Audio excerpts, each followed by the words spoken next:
This is not a movie. This is a true life story of the farmer who defended himself and ended up being condemned to death.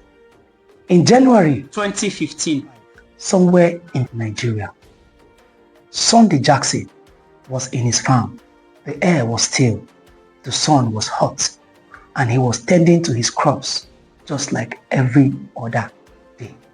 Then the silence broke, the sound of a cow wandering inside Sunday Jackson's farm, crushing his plants, and behind the cattle was a Fulani herder who was tending to the cattle, later identified as Adu Bawuru or Buba Bawuru. Words was exchanged between Sunday and Adu, and in a flash, in anger, Adu attacked. Sunday felt the sharp piercing inside him once, twice, and again, and bleeding.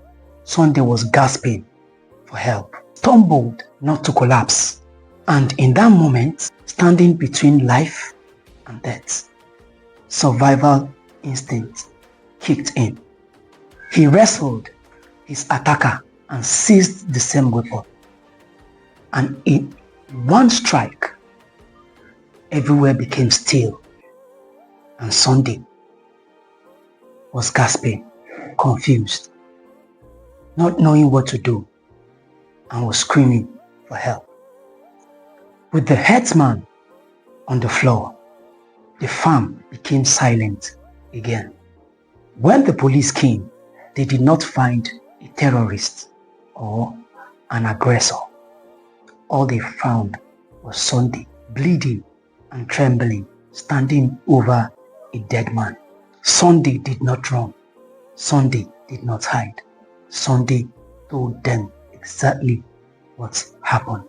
He believed the truth would save him and set him free. But the system had other plans. Instead of healing, Sunday was thrown inside the cell, and he was charged for culpable homicide. And the story changed from a survivor to an unaliver.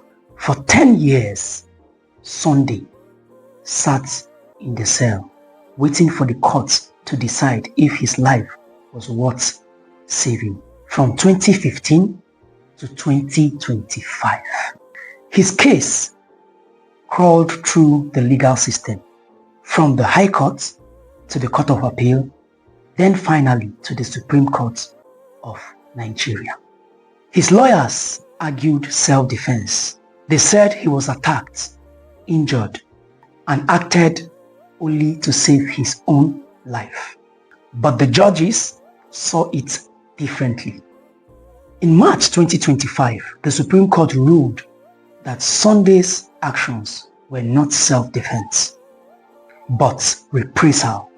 They said that once Sunday disarmed his attacker, he could have fled and not fight back. And with that, his death sentence was upheld. 10 years after that day on the farm, the law declared him guilty of murder for refusing to die. The judgment shook the nation. Legal experts and activists cried out, "How can a bleeding man be asked to run?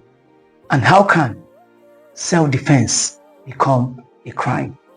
Many saw Sunday Jackson's story more than just personal tragedy. It became another symbol of the deeper wounds in Nigeria.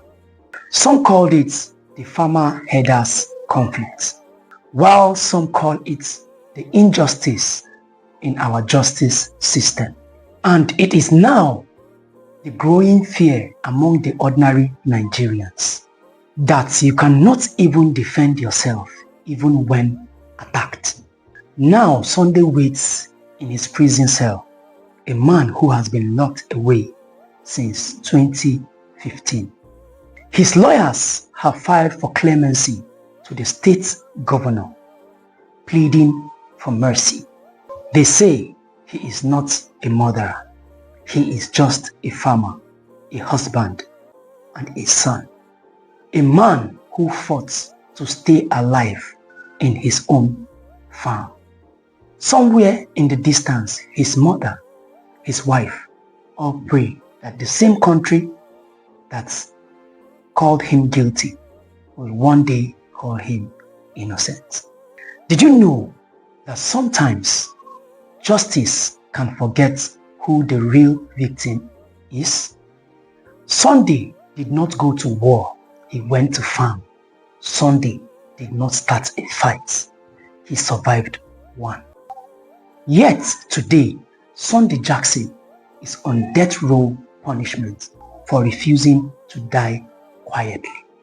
My name is Ugo the Storyteller, and this is the sad story of Sunday Jackson, the farmer who fought back